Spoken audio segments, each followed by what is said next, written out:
14. Ulysses in the hut with Eumaeus. Ulysses now left the haven and took the rough track up through the wooded country and over the crest of the mountain till he reached the place where Minerva had said that he would find the swineherd, who was the most thrifty servant he had. He found him sitting in front of his hut, which was by the yards that he had built on a site which could be seen from far. He had made them spacious and fair to see, with a free run for the pigs all round them. He had built them, during his master's absence, of stones which he had gathered out of the ground, without saying anything to Penelope or Laertes, and he had fenced them on top with thorn bushes. Outside the yard he had run a strong fence of oaken posts, split and set pretty close together, while inside he had built 12 sties near one another for the sows to lie in. There were 50 pigs wallowing in each sty, all of them breeding sows, but the boars slept outside and were much fewer in number, for the suitors kept on eating them, and the swineherd had to send them the best he had continually. There were 360 boar pigs, and the herdsman's 4 hounds, which were as fierce as wolves, slept always with them. The swineherd was at that moment cutting out a pair of sandals from a good stout ox hide.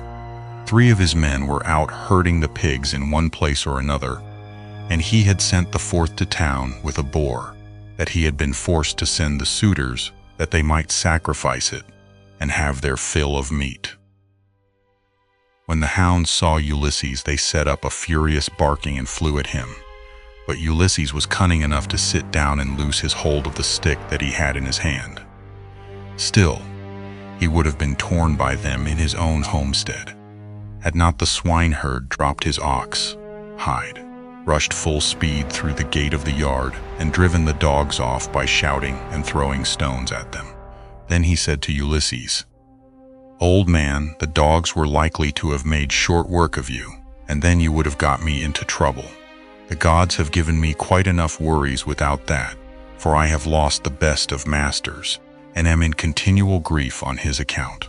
I have to attend swine for other people to eat, while he, if he yet lives to see the light of day, is starving in some distant land.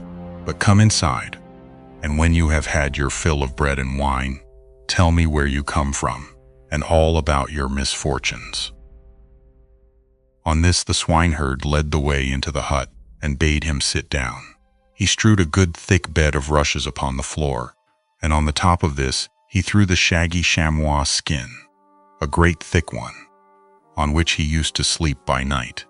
Ulysses was pleased at being made thus welcome, and said, "May Jove, sir, and the rest of the gods grant you your heart's desire in return for the kind way in which you have received me." To this you answered, "O swineherd Eumaeus, stranger, though a still poorer man should come here, it would not be right for me to insult him, for all strangers and beggars are from Jove. You must take what you can get and be thankful, for servants live in fear when they have young lords for their masters. And this is my misfortune now, for heaven has hindered the return of him who would have been always good to me, and given me something of my own, a house, a piece of land, a good-looking wife, and all else that a liberal master allows a servant who has worked hard for him, and whose labor the gods have prospered as they have mine in the situation which I hold. If my master had grown old here, he would have done great things by me, but he is gone, and I wish that Helen's whole race were utterly destroyed, for she has been the death of many a good man. It was this matter that took my master to Ilius, the land of noble steeds, to fight the Trojans in the cause of King Agamemnon." As he spoke, he bound his girdle round him and went to the sties where the young sucking pigs were penned. He picked out 2 which he brought back with him and sacrificed. He singed them, cut them up, and spitted them. When the meat was cooked, he brought it all in and set it before Ulysses, hot and still on the spit, whereon Ulysses sprinkled it over with white barley meal. The swineherd then mixed wine in a bowl of ivy wood, and taking a seat opposite Ulysses, told him to begin.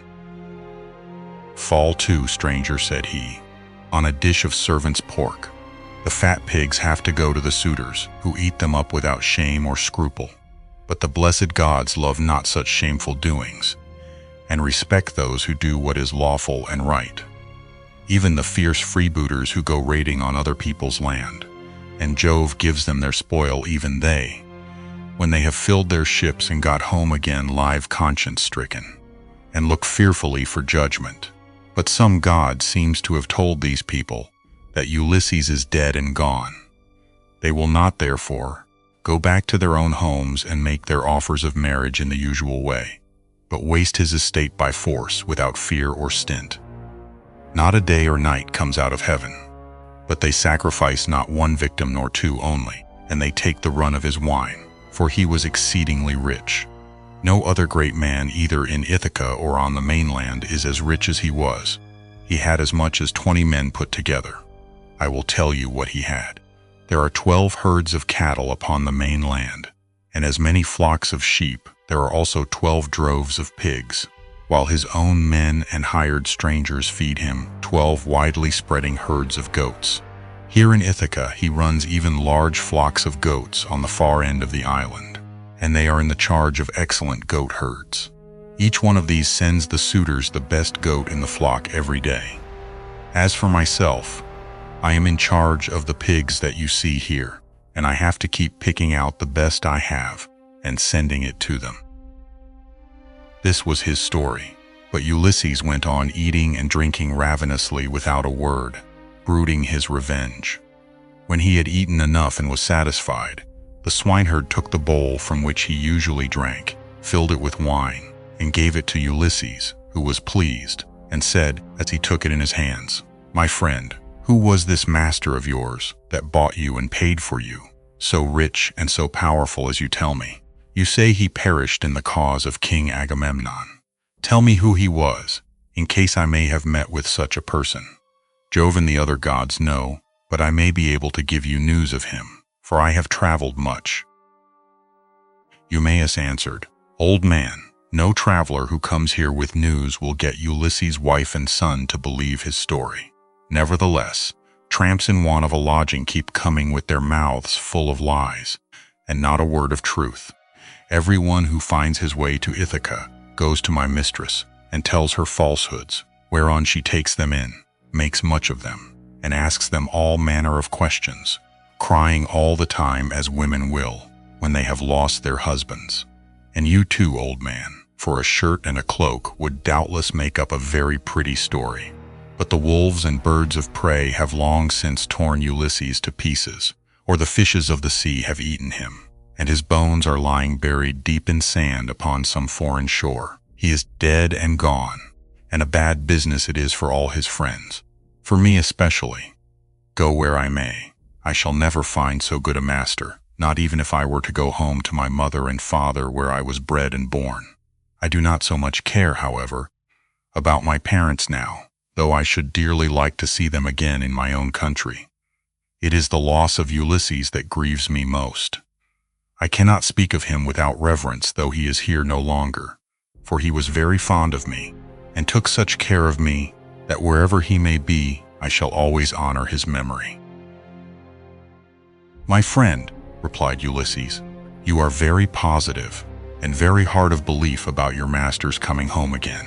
Nevertheless, I will not merely say, but will swear that he is coming. Do not give me anything for my news till he has actually come. You may then give me a shirt and cloak of good wear if you will. I am in great want, but I will not take anything at all till then, for I hate a man, even as I hate hellfire, who lets his poverty tempt him into lying. I swear by King Jove, by the rights of hospitality, and by that hearth of Ulysses to which I have now come, that all will surely happen as I have said it will. Ulysses will return in this self-same year. With the end of this moon and the beginning of the next, he will be here to do vengeance on all those who are ill-treating his wife and son."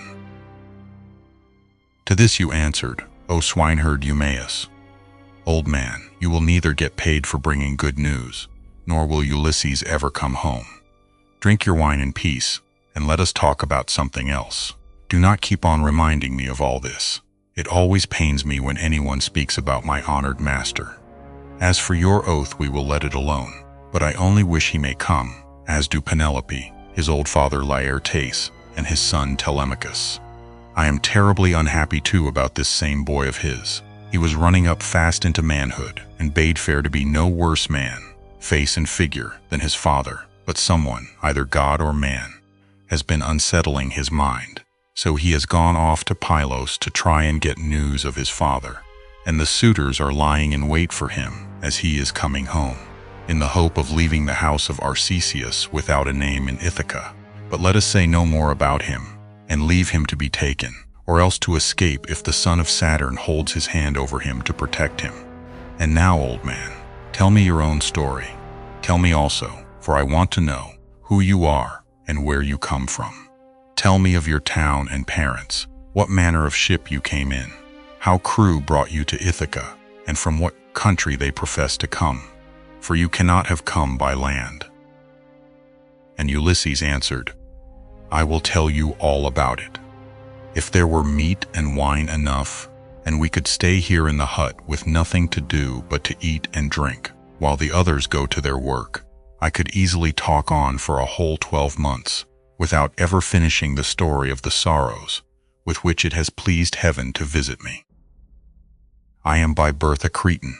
My father was a well-to-do man, who had many sons born in marriage, whereas I was the son of a slave whom he had purchased for a concubine. Nevertheless, my father Castor, son of Hylax, whose lineage I claim, and who was held in the highest honor among the Cretans for his wealth, prosperity, and the valor of his sons, put me on the same level with my brothers who had been born in wedlock. When, however, death took him to the house of Hades, his sons divided his estate and cast lots for their shares, but to me they gave a holding and little else. Nevertheless, my valor enabled me to marry into a rich family, for I was not given to bragging or shirking on the field of battle. It is all over now. Still, if you look at the straw, you can see what the ear was, for I have had trouble enough and to spare. Mars and Minerva made me doughty in war. When I had picked my men to surprise the enemy with an ambuscade, I never gave death so much as a thought, but was the first to leap forward and spear all whom I could overtake. Such was I in battle, but I did not care about farm work, nor the frugal home life of those who would bring up children. My delight was in ships, fighting, javelins, and arrows, things that most men shudder to think of. But one man likes one thing and another, and this was what I was most naturally inclined to. Before the Achaeans went to Troy, 9 times was I in command of men and ships on foreign service, and I amassed much wealth. I had my pick of the spoil in the first instance, and much more was allotted to me later on. My house grew apace, and I became a great man among the Cretans. But when Jove counseled that terrible expedition in which so many perished, the people required me and Idomeneus to lead their ships to Troy, and there was no way out of it, for they insisted on our doing so. There we fought for 9 whole years, but in the 10th we sacked the city of Priam and sailed home again as heaven dispersed us. Then it was that Jove devised evil against me. I spent but 1 month happily with my children, wife, and property, and then I conceived the idea of making a descent on Egypt. So I fitted out a fine fleet and manned it. I had 9 ships, and the people flocked to fill them. For 6 days I and my men made feast, and I found them many victims both for sacrifice to the gods and for themselves. But on the 7th day we went on board, and set sail from Crete with a fair north wind behind us, though we were going down a river. Nothing went ill with any of our ships, and we had no sickness on board, but sat where we were, and let the ships go, as the wind and steersman took them. On the 5th day we reached the river Aegyptus. There I stationed my ships in the river, bidding my men stay by them and keep guard over them, while I sent out scouts to reconnoiter from every point of vantage. But the men disobeyed my orders, took to their own devices, and ravaged the land of the Egyptians, killing the men and taking their wives and children captive. The alarm was soon carried to the city, and when they heard the war cry, the people came out at daybreak, till the plain was filled with horsemen and foot soldiers, and with the gleam of armor. Then Jove spread panic among my men, and they would no longer face the enemy, for they found themselves surrounded. The Egyptians killed many of us, and took the rest alive to do forced labor for them. Jove, however, put it in my mind to do thus, and I wish I had died then and there in Egypt instead, for there was much sorrow in store for me. I took off my helmet and shield, and dropped my spear from my hand. Then I went straight up to the king's chariot, clasped his knees and kissed them, whereon he spared my life, bade me get into his chariot, and took me weeping to his own home. Many made at me with their ashen spears, and tried to kill me in their fury, but the king protected me, for he feared the wrath of Jove, the protector of strangers, who punishes those who do evil. I stayed there for 7 years, and got together much money among the Egyptians, for they all gave me something. But when it was now going on for 8 years, there came a certain Phoenician, a cunning rascal, who had already committed all sorts of villainy, and this man talked me over into going with him to Phoenicia, where his house and his possessions lay.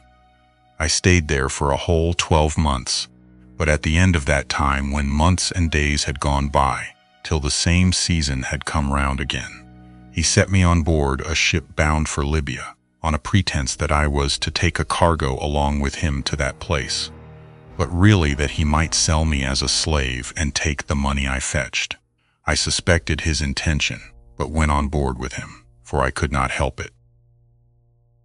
The ship ran before a fresh north wind, till we had reached the sea that lies between Crete and Libya. There, however, Jove counseled their destruction, for as soon as we were well out from Crete, and could see nothing but sea and sky, he raised a black cloud over our ship, and the sea grew dark beneath it.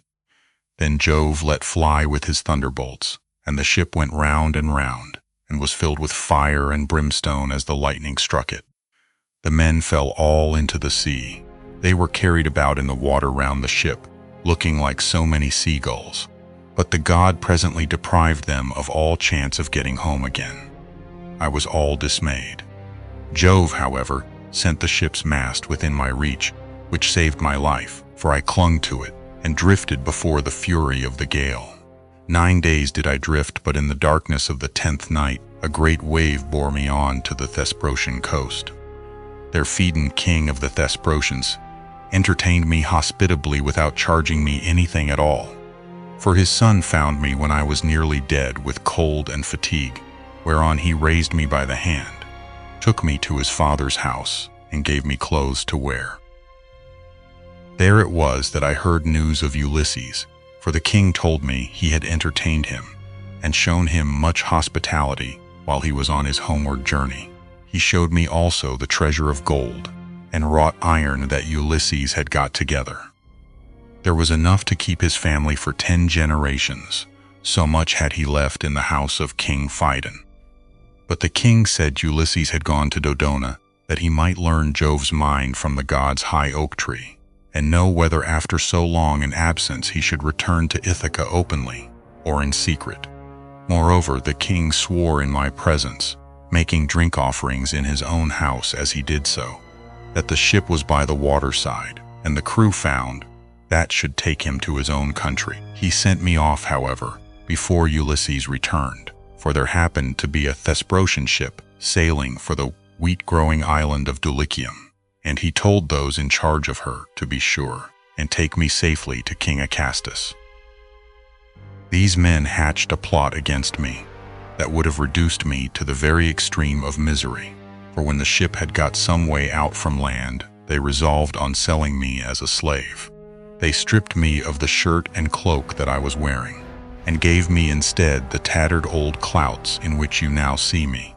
Then, towards nightfall, they reached the tilled lands of Ithaca, and there they bound me with a strong rope fast in the ship, while they went on shore to get supper by the seaside. But the gods soon undid my bonds for me, and having drawn my rags over my head, I slid down the rudder into the sea, where I struck out and swam till I was well clear of them, and came ashore near a thick wood in which I lay concealed. They were very angry at my having escaped, and went searching about for me, till at last they thought it was no further use, and went back to their ship. The gods, having hidden me thus easily, then took me to a good man's door, for it seems that I am not to die yet a while. To this you answered, O swineherd Eumaeus, poor unhappy stranger, I have found the story of your misfortunes extremely interesting, but that part about Ulysses is not right, and you will never get me to believe it. Why should a man like you go about telling lies in this way? I know all about the return of my master. The gods, one and all of them, detest him, or they would have taken him before Troy, or let him die with friends around him when the days of his fighting were done. For then the Achaeans would have built a mound over his ashes, and his son would have been heir to his renown. But now the storm winds have spirited him away, we know not whither. As for me, I live out of the way here with the pigs, and never go to the town unless when Penelope sends for me on the arrival of some news about Ulysses. Then they all sit round and ask questions, both those who grieve over the king's absence and those who rejoice at it, because they can eat up his property without paying for it. For my own part, I have never cared about asking anyone else since the time when I was taken in by an Aetolian, who had killed a man and come a long way, till at last he reached my station, and I was very kind to him. He said he had seen Ulysses with Eumaeus among the Cretans, refitting his ships which had been damaged in a gale. He said Ulysses would return in the following summer or autumn with his men, and that he would bring back much wealth. And now you unfortunate old man, since fate has brought you to my door, do not try to flatter me in this way with vain hopes. It is not for any such reason that I shall treat you kindly, but only out of respect for Jove, the god of hospitality, as fearing him and pitying you. Ulysses answered, I see that you are of an unbelieving mind. I have given you my oath, and yet you will not credit me. Let us then make a bargain and call all the gods in heaven to witness it. If your master comes home, give me a cloak and shirt of good wear, and send me to Dulichium where I want to go. But if he does not come as I say he will, set your men on to me, and tell them to throw me from yonder precipice, as a warning to tramps not to go about the country telling lies. And a pretty figure I should cut then, replied Eumaeus, both now and hereafter, if I were to kill you after receiving you into my hut and showing you hospitality. I should have to say my prayers in good earnest if I did. But it is just supper time, and I hope my men will come in directly, that we may cook something savory for supper. Thus did they converse, and presently the swineherds came up with the pigs, which were then shut up for the night in their sties, and a tremendous squealing they made as they were being driven into them. But Eumaeus called to his men and said, Bring in the best pig you have, that I may sacrifice him for this stranger, and we will take toll of him ourselves. We have had trouble enough this long time feeding pigs, while others reap the fruit of our labor. On this he began chopping firewood, while the others brought in a fine fat 5-year-old boar pig and set it at the altar. Eumaeus did not forget the gods, for he was a man of good principles. So the first thing he did was to cut bristles from the pig's face and throw them into the fire, praying to all the gods as he did, so that Ulysses might return home again.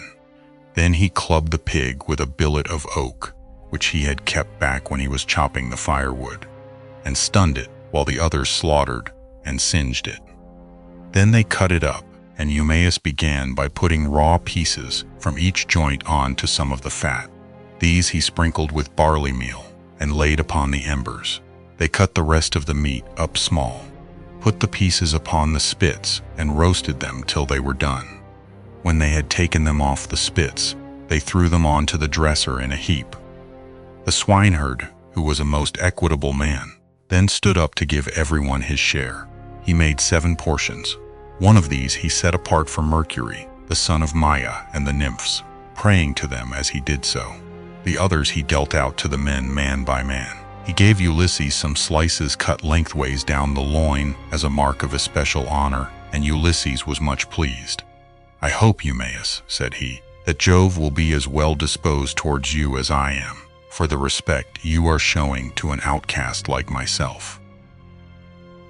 To this you answered, "O swineherd Eumaeus, eat, my good fellow, and enjoy your supper, such as it is. God grants this, and withholds that, just as he thinks right, for he can do whatever he chooses." As he spoke, he cut off the first piece and offered it as a burnt sacrifice to the immortal gods. Then he made them a drink offering, put the cup in the hands of Ulysses, and sat down to his own portion. Mezalius brought them their bread. The swineherd had brought this man on his own account from among the Taphians during his master's absence, and had paid for him with his own money, without saying anything either to his mistress or Laertes. They then laid their hands upon the good things that were before them, and when they had had enough to eat and drink, Mezalius took away what was left of the bread, and they all went to bed after having made a hearty supper. Now the night came on stormy and very dark, for there was no moon. It poured without ceasing, and the wind blew strong from the west, which is a wet quarter. So Ulysses thought he would see whether Eumaeus, in the excellent care he took of him, would take off his own cloak and give it him, or make one of his men give him one. "Listen to me," said he, "Eumaeus and the rest of you. When I have said a prayer, I will tell you something. It is the wine that makes me talk in this way. Wine will make even a wise man fall to singing. It will make him chuckle and dance and say many a word that he had better leave unspoken. Still, as I have begun, I will go on. Would that I were still young and strong as when we got up an ambuscade before Troy. Menelaus and Ulysses were the leaders, but I was in command also, for the other two would have it so. When we had come up to the wall of the city, we crouched down beneath our armor and lay there under cover of the reeds and thick brushwood that grew about the swamp. It came on to freeze with a north wind blowing. The snow fell small and fine like hoar frost, and our shields were coated thick with rime. The others had all got cloaks and shirts, and slept comfortably enough with their shields about their shoulders. But I had carelessly left my cloak behind me, not thinking that I should be too cold, and had gone off in nothing but my shirt and shield. When the night was 2/3 through, and the stars had shifted their places, I nudged Ulysses, who was close to me, with my elbow, and he at once gave me his ear. "Ulysses," said I, "this cold will be the death of me, for I have no cloak. Some god fooled me into setting off with nothing on but my shirt, and I do not know what to do." Ulysses, who was as crafty as he was valiant, hit upon the following plan. "Keep still," said he in a low voice, "or the others will hear you." Then he raised his head on his elbow. "My friends," said he, "I have had a dream from heaven in my sleep. We are a long way from the ships. I wish someone would go down and tell Agamemnon to send us up more men at once." On this Thoas son of Andraemon threw off his cloak and set out running to the ships, whereon I took the cloak and lay in it comfortably enough till morning. Would that I were still young and strong as I was in those days, for then some one of you swineherds would give me a cloak both out of good will and for the respect due to a brave soldier. But now people look down upon me because my clothes are shabby." And Eumaeus answered, "Old man, you have told us an excellent story, and have said nothing so far but what is quite satisfactory. For the present, therefore, you shall want neither clothing nor anything else that a stranger in distress may reasonably expect. But tomorrow morning you have to shake your own old rags about your body again. For we have not many spare cloaks nor shirts up here, but every man has only one. When Ulysses' son comes home again, he will give you both cloak and shirt, and send you wherever you may want to go." With this he got up and made a bed for Ulysses by throwing some goat skins and sheep skins on the ground in front of the fire. Here Ulysses lay down, and Eumaeus covered him over with a great heavy cloak that he kept for a change in case of extraordinarily bad weather. Thus did Ulysses sleep, and the young men slept beside him. But the swineherd did not like sleeping away from his pigs, so he got ready to go outside. and Ulysses was glad to see that he looked after his property during his master's absence. First, he slung his sword over his brawny shoulders and put on a thick cloak to keep out the wind. He also took the skin of a large and well-fed goat and a javelin in case of attack from men or dogs. Thus equipped, he went to his rest, where the pigs were camping under an overhanging rock that gave them shelter from the north wind.